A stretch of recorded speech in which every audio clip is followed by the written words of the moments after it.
स्वागत है आप सब लोगों का हमारे इस यूट्यूब चैनल में। मेरा नाम है रोहित लगस और आज इस वीडियो में हम लोग बात करने वाले हैं भारत इलेक्ट्रॉनिक्स लिमिटेड के बारे में। 2 साल के अंदर 50,000 करोड़ का काम। बेसिकली इनकी जो ऑर्डर पाइपलाइन है बेसिकली आने वाले 2-3 सालों की इतनी ज़्यादा स्ट्रांग है ना कि चाहे कुछ भी हो जाए इस कंपनी का शेयर नीचे जाने के चांसेस बहुत ज़्यादा कम है। 2 साल में इनके पास 50,000 करोड़ का काम है, जिसमें ये ऑपरेशंस मतलब ऑपरेशन भी जब ये 50,000 करोड़ का काम हो जाएगा ऑपरेशंस में भी आएंगे, इनके सेल्स बढ़ेंगे, प्रॉफिट्स बढ़ेंगे, सब कुछ यहाँ पे इंप्रूव होगा। एनालिस्ट काफ़ी ज़्यादा पॉजिटिव है। क्या करना चाहिए और क्या ये शेयर आने वाले 2-3 साल में डबल हो सकता है, जानेंगे इस वीडियो में। तो इस वीडियो को आप लोग एंड तक ज़रूर देखना।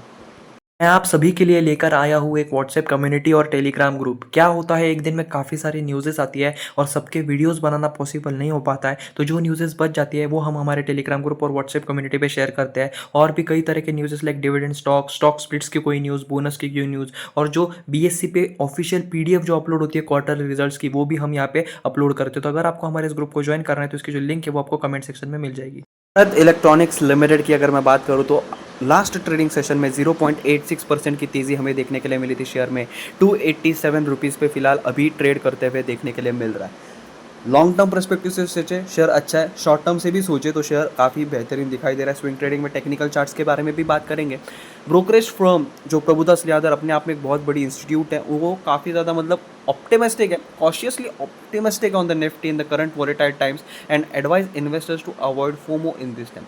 फियर ऑफ मिसिंग आउट, ये जो फोमो टर्म यूज़ किया है उससे आपको दूर रहने की सलाह दी है प्रभुदास लियादर ने। और कहा है उन्होंने अपना टारगेट जो है बेसिकली जो बेस केस टारगेट है निफ्टी के लिए वो उन्होंने बढ़ाया है। सितंबर 2026 टू 20 मतलब बेसिकली जो सितंबर 2026 का टारगेट जो प्रभुदास लियादर ने पहले दिया था वो 26,820 था, जिसे अब बढ़ाकर उन्होंने 27,867 कर दिया है। तो अपने आप में देखा जाए तो अच्छी बात है कि प्रभुदास लियादर भी समझ रहे हैं कि निफ्टी 50 जो है, निफ्टी इंडेक्सेस जो है वो काफ़ी पॉजिटिव रह सकते हैं 2026 तक, यानी 2 साल में मार्केट अच्छा इंप्रूव करेगा, साथ ही साथ शेयर में भी तेज़ी देखने के लिए मिल सकती है। ठीक है। Bharat electronics limited, Prabhudas Lilladher wrote in its note that Bharat electronics limited जो है लॉन्ग टर्म काफ़ी बेहतरीन है, काफ़ी robust given the healthy order backlog, काफ़ी अच्छा ऑर्डर बैकलॉग है। Defence opportunity pipeline worth nearly 50,000 crore in the next 2 years and a diversification into non defence verticals like civil aviation infrastructure and rail and metro. सिर्फ और सिर्फ defence में नहीं है ये, नॉन डिफेंस में भी काफ़ी सारे सेक्टर्स में ये काम कर रहे हैं like civil aviation infrastructure rail and metro. Defence में भी काम है, 50,000 करोड़ तक का काम जो है यहाँ पे इनके पास मतलब पड़ा है, इनके पाइपलाइन है बेसिकली। यानी ऑर्डर बुक की बात करें, यानी आने वाले 2-3 साल में ये प्रोजेक्ट्स उन्हें कंप्लीट करने वगैरह वगैरह की, तो 50,000 करोड़ के यहाँ पे काम जो है वो पहले से पड़े हैं, including 5 to 6 year opportunity to supply Kavach to the Indian railways. Indian railways के साथ एक बहुत बड़ी डील साइन की थी, उसके भी अभी 4-5 साल बचे हैं जिसमें ये इंडियन रेलवेज को कवच जो है वो देंगे यहाँ पे बेसिकली, तो इससे उनको और भी इनकम यहाँ पे जनरेट होगा। भारत इलेक्ट्रॉनिक्स लिमिटेड जो है एक्सपेक्ट कर रहा है कि रेवेन्यू जो इनका प्रॉफिट CAGR है 17.6% और 17.3% यहाँ पे फाइनेंशियल ईयर से ग्रो करे 2024-26 के लिए। और ब्रोकरेज ने कहा है कि that the recent correction offer a good opportunity to accumulate for long term gain. एक रीसेंट करेक्शन जो है, जो अभी गिरावट देखने के लिए मिली भारत इलेक्ट्रॉनिक्स लिमिटेड में, वो एक काफ़ी अच्छी अपॉर्चुनिटी बनती है लॉन्ग टर्म इन्वेस्टर्स के लिए अभी इस शेयर में एंट्री लेने का, ऐसा प्रभुदास लियादर का मानना है।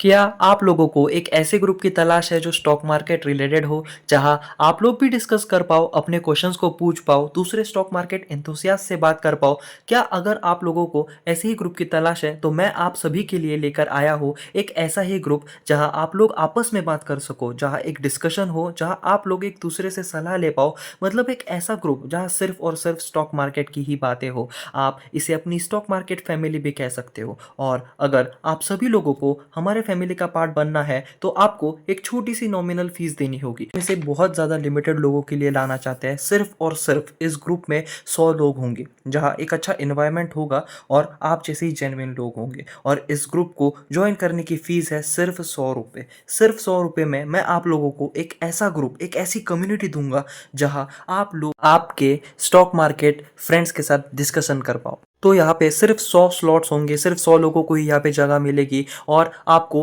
100 रुपीज़ पे करके यहाँ पे एंट्री मिलेगी। और इसकी जो UPI ID है आप यहाँ पे देख सकते हो, रोहित लगत 0610 @YBL, जो आपको डिस्क्रिप्शन बॉक्स में भी मिल जाएगी। ये आपको पे करना है और पे के साथ आपको एक नोट का ऑप्शन भी दिखेगा, जहाँ पे आपको आपका नाम और आपका फ़ोन नंबर यहाँ पे सेंड करना है, जिससे मैं आप लोगों को ग्रुप में ऐड कर पाऊँ। इलेक्ट्रॉनिक्स लिमिटेड की अगर मैं बात करूं, बेसिकली टेक्निकल चार्ट्स पे तो आप देख सकते हो यहाँ पे एक ट्रेड लाइन जो आपको देखने के लिए मिल रही है, काफ़ी स्ट्रॉन्ग रेजिस्टेंस का काम यहाँ पे कर रहा था। जुलाई के मंथ से अगर देखें हम, तो जुलाई के मंथ में बीच में यहाँ पे उन्होंने रेजिस्ट किया, फिर अगस्त में भी एक रेजिस्टेंस देखने के लिए मिला, सितंबर में एक देखने के लिए मिला, सितंबर अक्टूबर के बीच में एक बार। आप देख सकते हो कितने सारे यहाँ पे एक एम जो है वो बन रहे, ठीक है।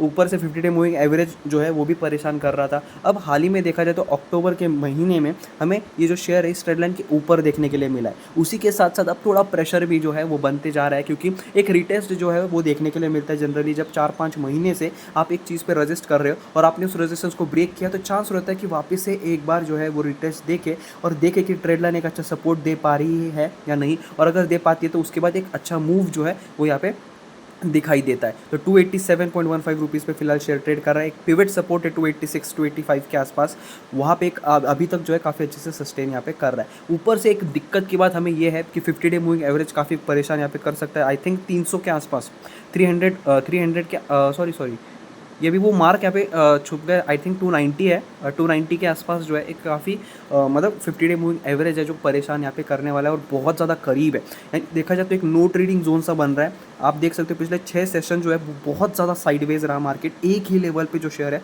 वो दिखाई दे रहा है। दो स्पेसिफिक रीज़न, पहला पिवट का सपोर्ट है 286 पे और 290 के आसपास जो है 50 डे मूविंग एवरेज दिखाई दे रहा है। तो ये 4 रुपये का जो अंतर है इसी के बीच में शेयर जो है काफ़ी टाइम से दिखाई दे रहा है। तो बेसिकली जब तक ये शेयर इस रेंज में है, बाइंग सेलिंग मत कीजिए। अगर 286 के नीचे जाता है तो ये 267 तक भी जा सकता है, ठीक है, क्योंकि ट्रेड लाइन पे मुझे ऐसा लग रहा है कि रिटेस्ट यहाँ पे देखा, क्योंकि 4-5 महीने से काफ़ी अच्छा रेजिस्टेंस यहाँ पे दिया था, अब ब्रेक किया है तो वापस एक रिटेस्ट देखने के लिए मिलेगा 267 पे जाकर शायद, ठीक है। ऐसा देखिए 2-3 कंडीशंस रहती है बेसिकली मार्केट में, ऐसा नहीं है कि मैं जैसे बोलूँगा वैसे ही होगा। अभी क्या हो सकता है, अगर कोई पॉजिटिव न्यूज़ आ गई तो सीधा 50 डे मूविंग एवरेज के ऊपर क्लोजिंग देके सीधा 302 का टारगेट भी दे सकता है। और अगर मार्केट थोड़ा वीक रहा तो अगर और निफ्टी 50 इंडेक्सेस वगैरह भी अगर गिरे तो फिर थोड़ा रिटेस्ट करेगा, 267 पे आके रिटेस्ट करके वापस से 286 पे थोड़ा साइडवेज जाके फिर ऊपर जाएगा, ठीक है। एक तो तुरंत जाते हुए देखने के लिए मिलेगा या फिर थोड़ा वक्त लेगा, ठीक है। तो अभी वो तो क्या होगा, वो मार्केट सेंटिमेंट्स पे ही मैटर करता है कि न्यूज़ेस कैसे आती है। निफ्टी 50, बैंक निफ्टी, पीएससी के शेयर्स अगर अच्छे से परफॉर्म करते हैं तो उम्मीद है कि एक अच्छा पॉजिटिव सेशन आ जाए, 50 डे मूविंग एवरेज के ऊपर क्लोजिंग दे दे, उसके बाद अच्छे से शेयर 302 का टारगेट दे सकता है और 302 के बाद 319.57 का टारगेट भी हम अचीव कर सकते हैं। तो दो ही सिनेरियो यहाँ पे बन रहे हैं। साइडवेज मार्केट ज़्यादा दिन तक रहेगा नहीं, जल्द से जल्द कुछ ना कुछ हलचल जो है वो देखने के लिए मिलेगी। कौन सी, पहला रिटेस्ट करके मूव देगा, दूसरा अचानक से एक बड़ी कैंडल देखने के लिए मिलेगी, 50 डे मूविंग एवरेज के ऊपर क्लोजिंग देगा और उसके बाद 302 और 319.57 के आसपास का टारगेट जो है अचीव करके दे सकता है। तो आई होप आपको टेक्निकल चार्ट्स पे क्लियर हो गया होगा। हमने स्विंग ट्रेडिंग पर्सपेक्टिव से भी सोचा आने वाले हफ्ते 2-3 हफ्ते के लिए क्या सीन रह सकता है, ऊपर से लॉन्ग टर्म पर्सपेक्टिव से भी हमने बात की कि प्रोडक्ट मतलब इनकी जो प्रोजेक्ट पाइपलाइन है वो काफ़ी ज़्यादा बड़ी है, 50,000 करोड़ के प्रोजेक्ट्स पहले से ही पड़े हैं, 2 साल इनके फंडामेंटल्स काफ़ी स्ट्रॉन्ग रहेंगे, बिजनेस काफ़ी अच्छा होने वाला है, बैलेंस शीट काफ़ी अच्छी रहने वाली है, तो इस वजह से शेयर प्राइस में भी अच्छी खासी ग्रोथ देखने के लिए मिल सकती है। तो लॉन्ग टर्म के लिए भी अच्छा ऑप्शन है प्रभुदास लियादर के अकॉर्डिंग। स्विंग ट्रेडिंग के लिए भी देखा जाए टेक्निकल चार्ट्स में पॉजिटिव ही चीज़ें जो है ज़्यादातर दिखाई दे रहे हैं। तो आज के वीडियो में सिर्फ इतना ही था। आई होप आपको ये वीडियो पसंद आया होगा। Thanks for watching, please subscribe.